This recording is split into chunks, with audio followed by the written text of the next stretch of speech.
दिनांक 14 जून 2025 रोजी युवा नेते ॲडव्होकेट न्यायक राजेंद्र पाटणे यांनी अनेक कार्यकर्त्यांसह बच्चूभाऊ कडू यांची उपोषणस्थळी भेट घेऊन आपले समर्थन दिले. त्यांच्यासोबत यावेळी चर्चा देखील केली, संवाद साधला.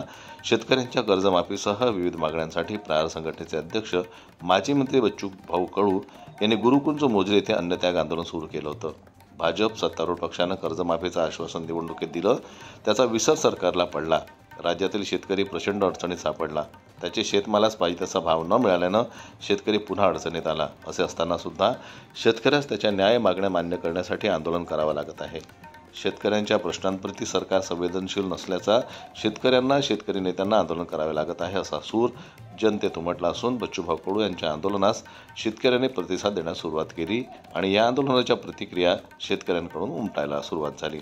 यावेळी शेतकऱ्यांच्या व गोरगरिबांच्या प्रश्नाला नेहमीच प्राधान्यक्रम देणारे युवा नेते ॲडव्होकेट न्यायक पाटणी यांनी शेतकऱ्यांच्या महत्त्वाच्या कर्जमाफीच्या व अन्य विविध मागण्यांसाठी उपोषण करीत असलेल्या बच्चूभाऊ कडू यांची भेट घेतली व त्यांना आपला पाठिंबा दिला.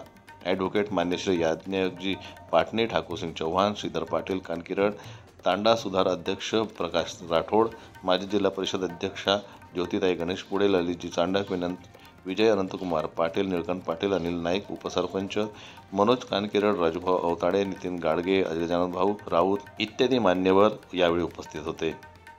जनमत लाईव्ह न्यूज करता वाशिमहून ज्ञानेश्वर वरघट यांची रिपोर्ट.